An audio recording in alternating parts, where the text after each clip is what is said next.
Hi friends, welcome to biology for DSC perspectives in education. భారతదేశం విద్యా చరిత్ర. ఈ వీడియోలో మనం ప్రాచీన భారతదేశంలో విద్య దీని గురించి కొంతవరకు డిస్కస్ చేద్దాం. భారతీయ విద్య గురించి అధ్యయనం చేసే ముందు భారతదేశం గురించి తెలుసుకోవడం అవసరం. భారతదేశానికి వేల సంవత్సరాల చరిత్ర ఉంది. భారతీయ సంస్కృతికి నిరంతరత ఉంది. వేదకాలంలో ప్రారంభమైన ఈ పరంపర ఏదో ఒక రూపంలో నేటికీ కొనసాగుతూనే ఉంది. ఇలాంటి నిరంతరత కలిగి కొనసాగుతున్న ఏకైక సంస్కృతి ప్రపంచ సంస్కృతులలో భారతీయ సంస్కృతి ఒక్కటే.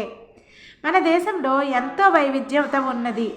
ఎన్నో భాషలు, మతాలు, ఆచార వ్యవహారాలు, ఆహారపు అలవాట్లు, వేషాలు, శీతోష్ణ స్థితులు, ఆరాధనా విధానాలు, పంటలు, భౌగోళిక స్థితిగతులు ఉన్నాయి. ఇవన్నీ గమనించిన విదేశీయులకు, ముఖ్యంగా బ్రిటిష్ వారికి ఇది ఒక దేశమా అనిపించింది. కొంతకాలం పరిశీలించిన తర్వాత ఈ వైవిధ్యంలో ఒక ఏకత్వం కూడా ఉన్నట్లు గమనించారు, అంగీకరించారు. భారతదేశం ఏకత్వం కేవలం రాజకీయమైనది కాదు, అది సాంస్కృతికమైనది అనే భావనను గ్రహించి అంగీకరించి ఆమోదించారు. ఇప్పుడు భారతీయ విద్య గురించి ఆలోచిద్దాం. భారతీయ విద్య కేవలం ఆధ్యాత్మికమే అనే అపోహ ఉంది. భారతీయ విద్య ఇహలోకం గురించి మాట్లాడదని, శాస్త్ర సాంకేతిక రంగాలలో ప్రగతి సాధించలేదనే భావన ఉంది. ఇది వాస్తవమా? భారతీయ విద్యకి మూల బిందువు ఆధ్యాత్మికతే.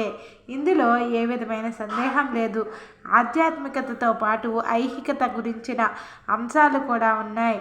అతి ప్రాచీన కాలంలోనే భారతదేశంలో విశ్వవిద్యాలయాలు వెలసిల్లినాయి. ప్రపంచంలో మొట్టమొదటి విశ్వవిద్యాలయం తక్షశిలలో కొన్ని వేల మంది విద్యార్థులు, ఆచార్యులు ఉండేవారు.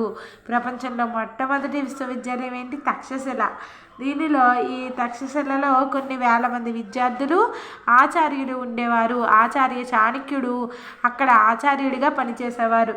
ఈ తక్షశిలలో చాణక్యుడు ఆచార్యుడిగా పనిచేసేవారు. విద్యారంగంలోని వివిధ విభాగాలలో భారతదేశం ప్రపంచానికి తన ప్రతిభను చాటింది. ప్రపంచంలోనే గొప్ప వ్యాకరణవేత్త పాణిని తక్షశిలలో ఆచార్యుడు. ప్రపంచంలోనే గొప్ప వ్యాకరణవేత్త అయిన పాణిని తక్షశిలలో ఆచార్యుడు. జీవకుడు అనే గొప్ప వైద్యుడు ఇక్కడ ఆచార్యుడిగా ఉండేవాడు. నెక్స్ట్, ప్రపంచంలోనే మొట్టమొదటి వైద్య శాస్త్రం ఆయుర్వేదం. భారతీయ తత్వశాస్త్రం అతి ప్రాచీనమైనది, వేల సంవత్సరాల చరిత్ర గలది. ఇన్ని వేల సంవత్సరాలలో అనేక మంది ఋషులు, మునులు తపస్సు కారణంగా ఆవిర్భవించిందే భారతీయ తత్వం. దీనినే సంస్కృతంలో దర్శనం అంటారు.